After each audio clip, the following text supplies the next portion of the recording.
Good night, people. It's late hours at night. You understand me? It's late hours, but I just have to come in and talk to you guys for a few minutes and thing. Because I feel like said a lot of people don't talk about miscarriage.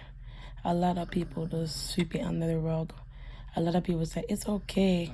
It's just you're pregnant and then you have a miscarriage and your body just go through it and your life should be normal again, and you should think that it's okay, right?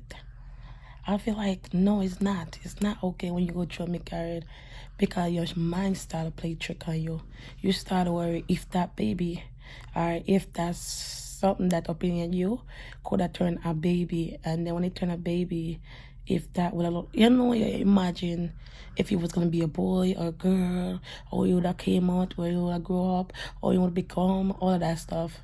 Like you think about the stages. Like I think about the stages, and it would make you think if you could carry a kid again, or it's gonna fuck with your ovaries, or it's gonna fuck with your cycle, all of that stuff, and your body's change, and you feel down, depressed because your body go through a whole experience of miscarriage. All right, I have like 2 miscarriage story, but I do have 2 miscarriage story. The first miscarriage I have, it was in 2012, and I remember it like it's no tomorrow. I do remember it like it's no tomorrow, because my first miscarriage was 2011. Yeah, 2011. My baby is 2013. So around 2011, in July, I got pregnant. I remember I got pregnant in Jamaica. I was not looking for no baby. I was young. I was doing my thing. I was on top. I was feeling like I'm enjoying a 20s, like a 20 life. Like, yeah, I'm 20. I'm going out now. I gotta ask mommy to see if I could go out now and enjoy a party, all of that stuff.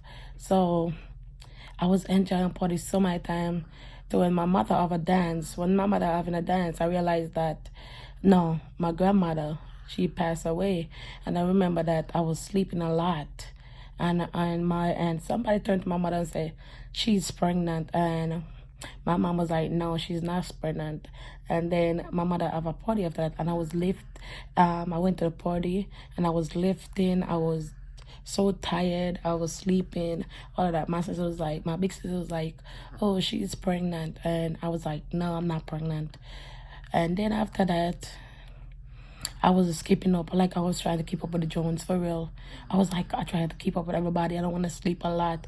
I never wanted to go sleep because I don't want nobody to think that I was pregnant. So I was trying to stay up through the day. But my body didn't let me stay up to the day. So I came back, was in the airport. My mother got a lot of stuff. I remember she have a lot of suitcase. We don't travel light. When we go to Jamaica, coming back from Jamaica, we travel heavy. So I remember she having like a lot of suitcase. And I was like, okay. So when we went back to New York, we come off at JFK and went home in New York. I was at 1745 President Street, and we was living at 5B at that time. I was like, yo, oh, we're gonna bring this suitcase up. The elevator is not working. I live on the 5th floor. So we did have to lift the suitcase. So I'm being the superhero girl. So I'm carrying up suitcase after suitcase after helping people, carrying up suitcase after suitcase after suitcase. So I wake up in the morning and I went to the bathroom. I see a gush of blood. And I was like, what? And I started to feel weak. And I started calling my brother-in-law. I'd be like, can I borrow some money to go to the doctor? He was like, I'm about to send you the money. So he went behind my back and told my big sister was like, oh, I think your sister is pregnant because she asked for money. And she saying to her that she's going to the doctor. My mother didn't know because I was in high school at that time, and I didn't want to tell my mother that, oh, maybe I'm pregnant and I'm having a miscarriage. So I was like, I sit there and I wait.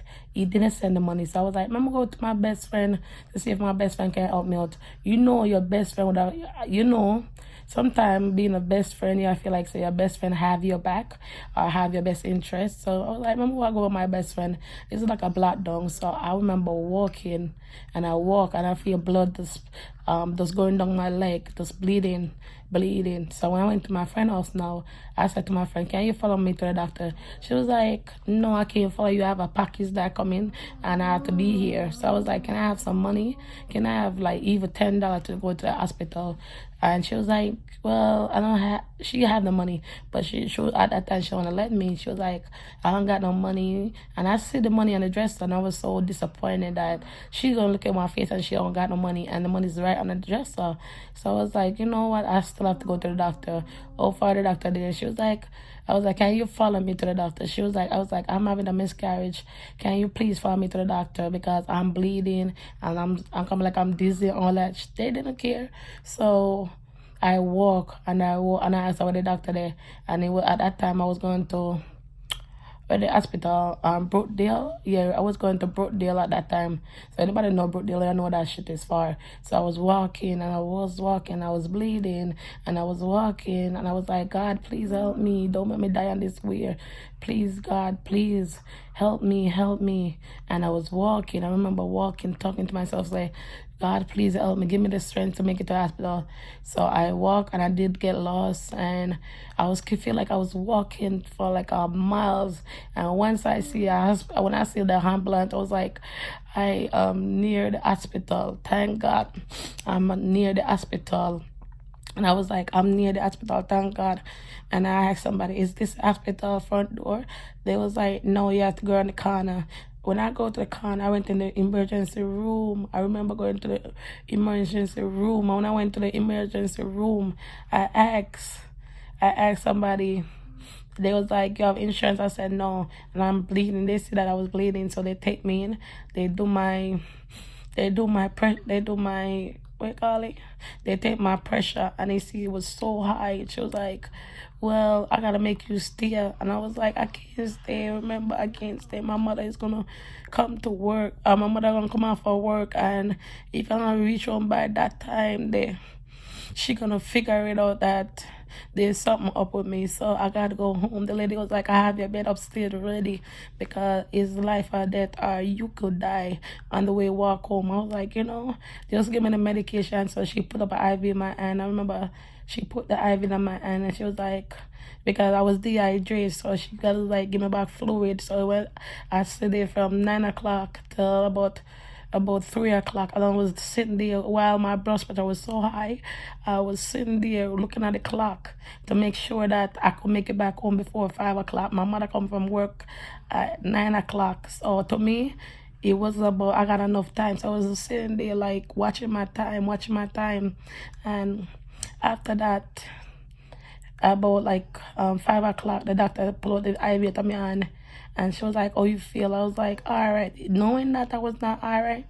But I was like, I'm all right. The doctor was like, you sure, miss? I was like, yeah, I'm sure. And I was like, I am sure. And then she was like, all right. And she was like, you have a bed upstairs. I'm waiting for the doctor to tell you to go upstairs. I was like, I'm not going upstairs. So I leave. She was like, you could walk up to this door and you could die, or you could stay in the hospital and get help. I was at that time, I was like, I don't even know what I'm going to tell my mother. I was like, Father God, please help me to get back home and make anything go wrong with me. And I put on back my bleed clothes. I put on back up my bloody clothes. And I walk home. And I go to cash. When I go home, I have to walk like 4 block. I remember walking that 4 block home. But I was not weak. I was not dizzy. I have enough strength to walk home. And I remember walking home and I walked back to Utica. And I walked to President Street. I get back up in the apartment. I walk up at the same stairs. And I went to the shower. And I take a cold shower. And it was playing with my body like, yo, I went to people for help and nobody helped me. Don't my friend me call my friend at that time. She didn't even look for me and say, you know what? I could see the blood. I could see that you need help. Let's follow you. But I remember myself that I always help people.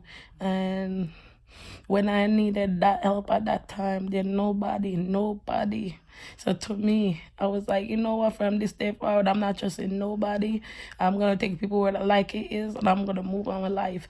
Even if I was, to be honest, even when I was young, I never wanted a kid or nothing, but I wanted people to be there for me through my miscarriage. I want people to understand that I am going through something, my body's going through something. And me is a person that didn't understand what's a miscarriage. And I was like, for that couple of days, I was not myself. It was not myself. And then like I keep on just thinking about it's a blessing to me. I was like to myself, it's a blessing because I didn't know what I would do in life. I didn't have an idea because I am slow in school and I didn't know if I'm going to come out to be something, or I didn't know where my life was going to be. And having that miscarriage, I was starting my works serious at school. I decided, you know what, I have to graduate. I have to have a diploma. This story is not going to end like this. No, I finished school 2010. Yep. So to be honest, about 2010, I finished school. About 2013, I got back pregnant, and that's my son over there. So he's my second child. And then I remember 2019, I was like, my baby's gonna be 6 years old. And you know what, I'm gonna go at him and try to have a next child. I never think